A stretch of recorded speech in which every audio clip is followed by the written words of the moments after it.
What's up, guys? This is my passion project that I'm doing over what it's like to live with a disability. So, as many of you guys may know, my sister Ava is in a wheelchair, and well, she's completely reliant on my family. So, I guess we'll see where this Could you please goes. introduce yourself? My name is Bob McClelland. How did the surgery in 2013 affect your life as Ava's dad? It had a very, very severe and detrimental effect to my life.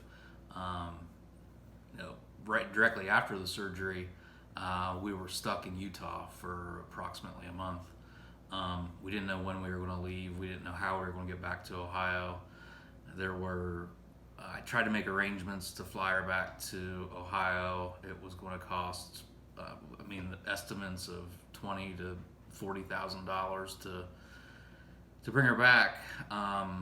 But we ended up getting lucky, and our surgeon had the University of Utah's airplane fly us back. So it was very, very difficult. And then for the next 2 months or so, she was in Columbus Children's Hospital. Um, so I basically was a single father raising Ethan and my youngest daughter, Quinn. Um, then when she came home, it was a complete change because I had to learn basically how to become a nurse, how to change a tracheostomy. We had to, you know, she's was 100% dependent on myself and her mother, Nicolette. So not much has changed since that. She doesn't have a tracheostomy anymore, but she's completely dependent on us.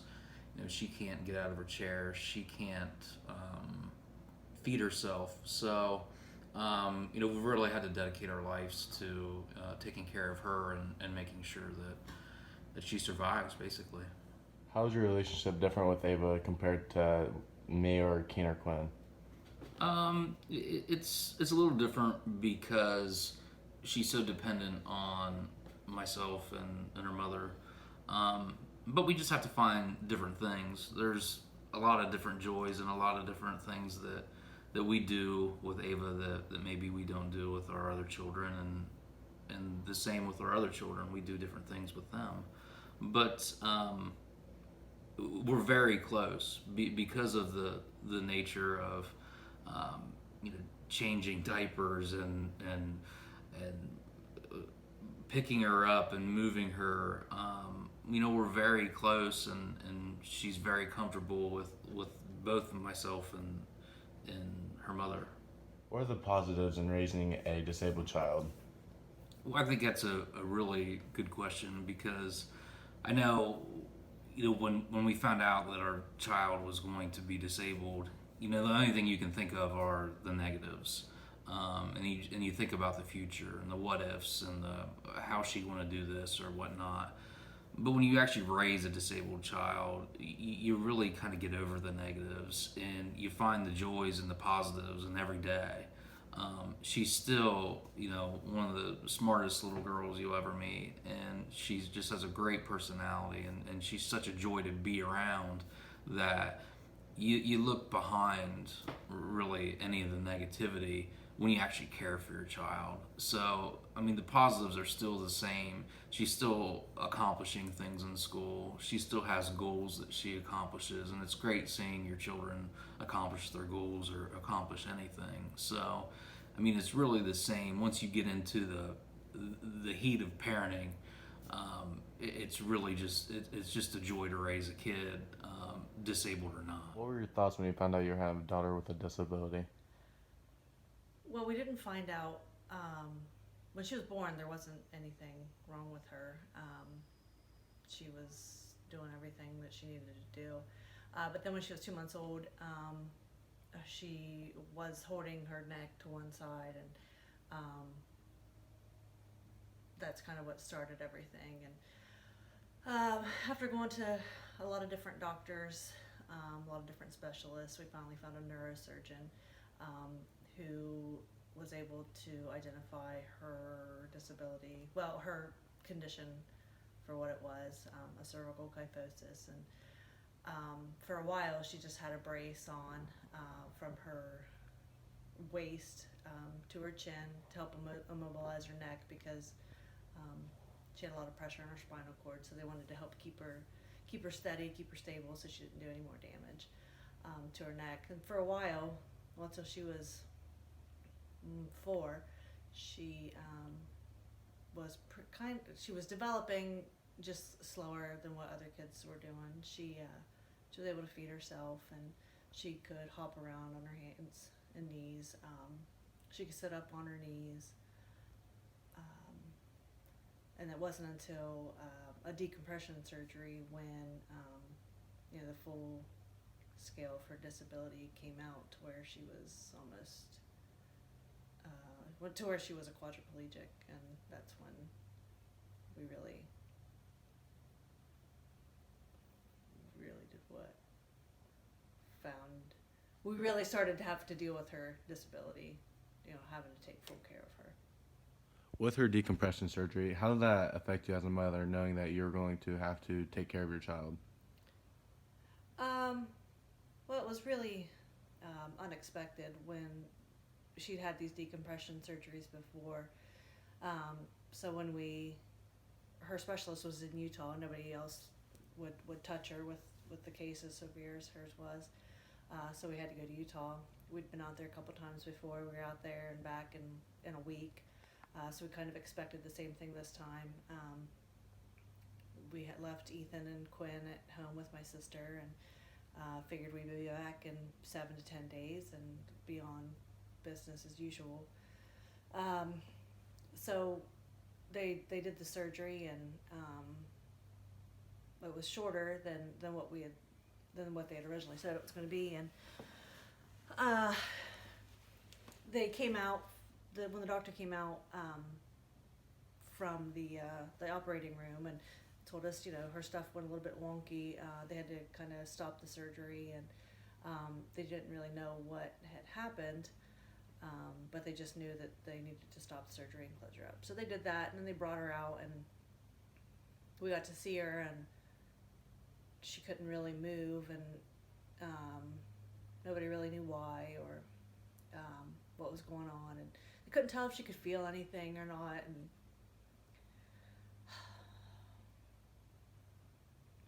just there's so much going through your head, you don't know. I mean, they didn't know what was going on, we didn't know what was going on, so it took it took a while for it to set in that this is going to be a lifelong issue that we have to deal with, and she would have to deal with, and we're still dealing with things from that surgery. Last summer, she had her hips were pulled out of socket because her muscles couldn't hold them in, and she had to have her hips basically screwed back in place, and now she's got an 80-degree curve in her spine, and she's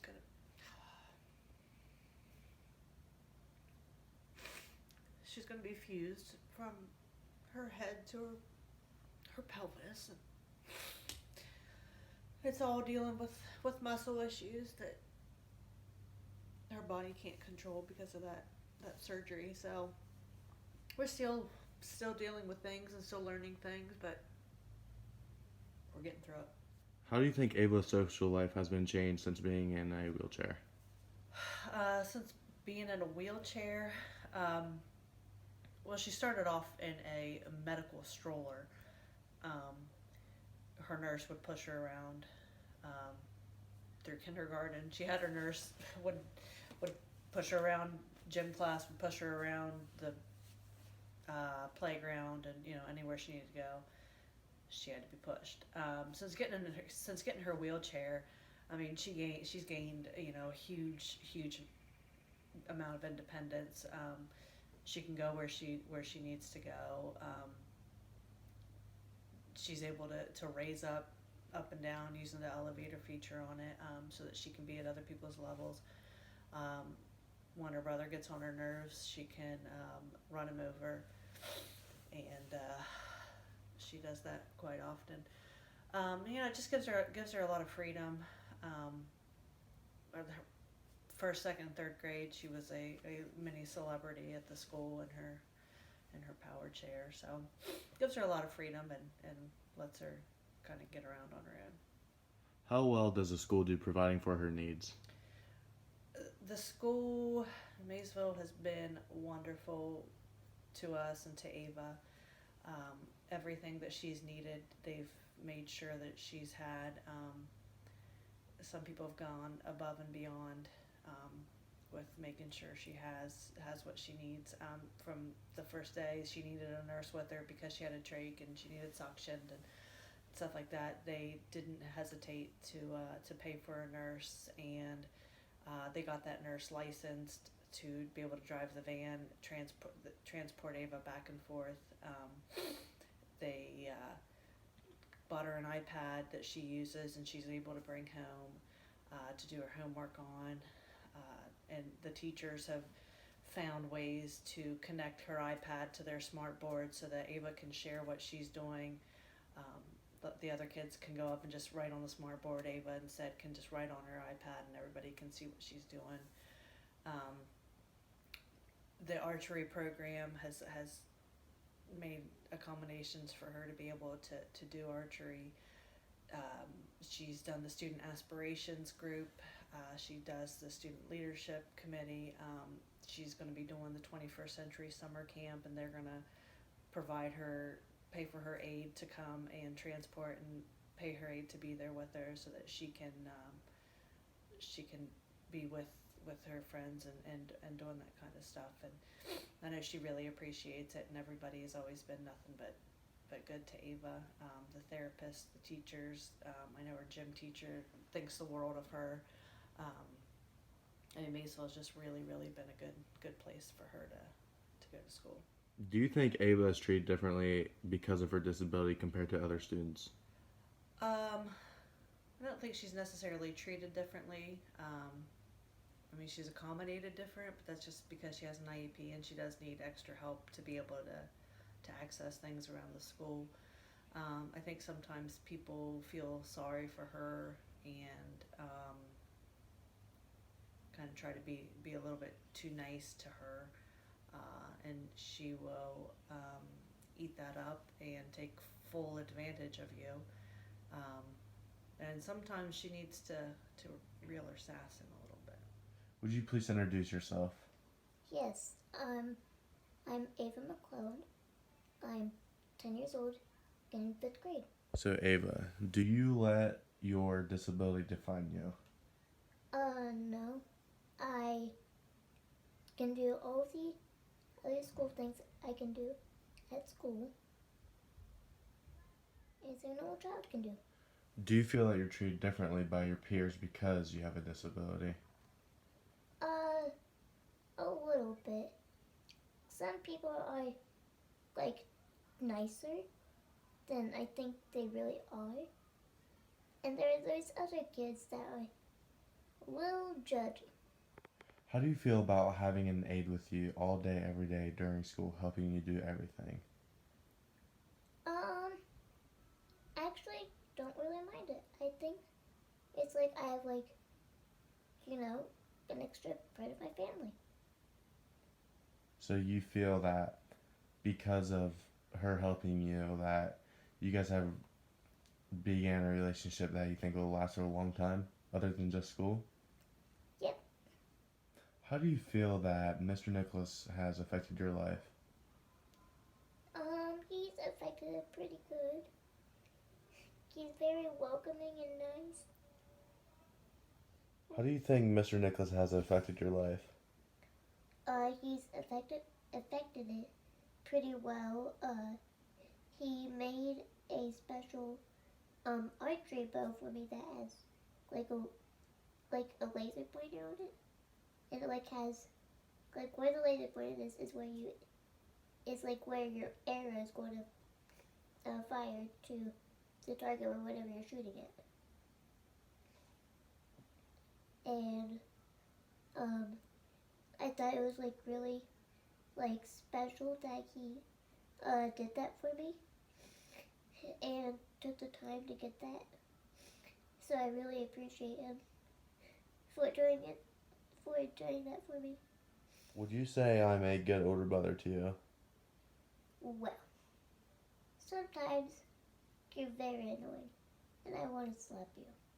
But other times, you're overall pretty good. And sometimes, I've tried to run you over. Hee hee. Would you say teachers have accommodated to your disability during school and how you work? Yeah. Sometimes we struggle because, like, it's like in like moving around activity, like walking around, got a little trouble just because of like room size and desks. But other than that, it's pretty good. What would you say you do for fun outside of school? What I like to do for fun is play a game called Roblox, watch YouTube, and FaceTime my cousin, and play Roblox with her. So you play baseball. Could you explain to me how that makes you feel and what that has done for you? It makes me feel like people actually care about people like me with disabilities, and knowing that they can really do that stuff, so they take the time out of their like lives to like make this program for those types of people. So you also cheer. Could you explain how that works and how you feel about that program? Like again, I like how people think about disabled people, and I also find it a good way to get like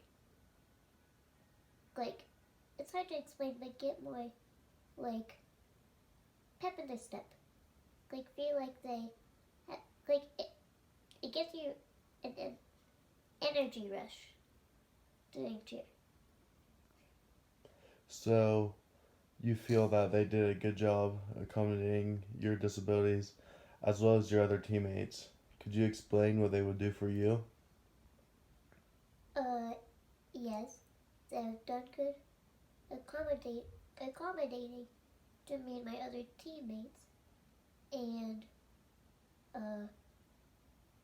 what they have done for me is like having volunteers from like other cheer teams from the like not special needs people, like having them volunteer, tell me, like stand up, do my flips and all that good stuff. So and getting the outfits and all that good stuff. So they've done good. So what is it like being a older brother to someone with a disability? Well, I'm her typical teenage brother. I mean, I'm a dickhead to her. Like, I mess around with her, I get on her nerves. But I feel I have a soft spot for her, definitely, for sure. I always tell her, like, me and her, we'll play Roblox together. Like, we race. Like, I race her on my scooter when she's in her wheelchair. I have some battle scars. But I feel like, I mean, I treat her same as I treat my younger brother and sister. My reaction when I found out that she was going to be reliant on my parents, I was shocked. So basically they were in Utah and I was staying with my aunt, and she told me that, my parents told me that it would be up to a week. Well, that week turned into a month. And not seeing your parents and your sister for a month really has a toll on you. Like, well, I remember when she came back, I just saw her, like, because they transported her to Children's, and I went up and saw her, and like, I couldn't touch her because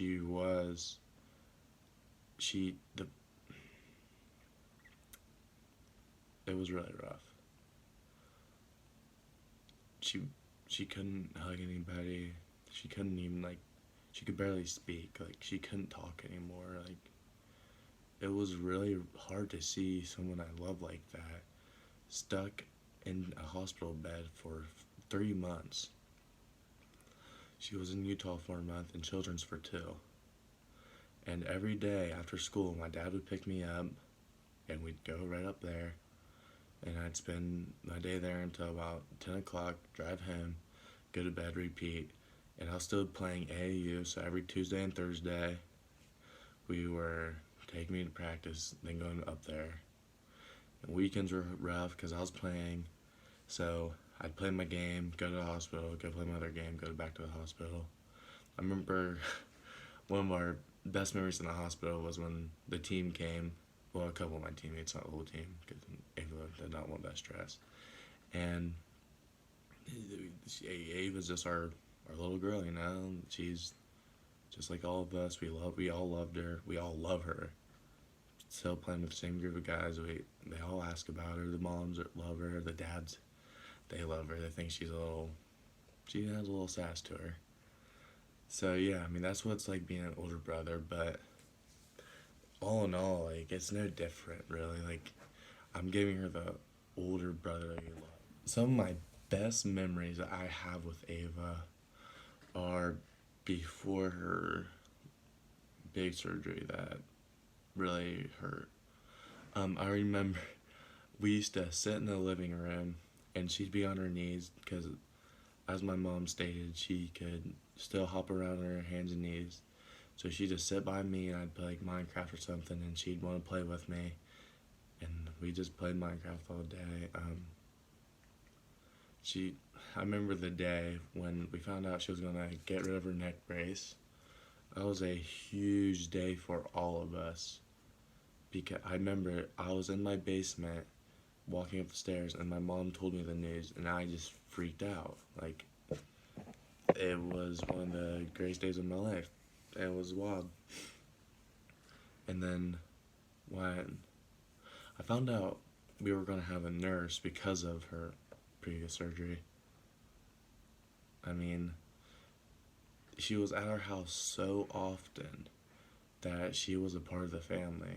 She was spending all of her time at my house, taking care of my sister and her gym teacher, Mr. Nicholas. He's been great to her, allowing her to do archery.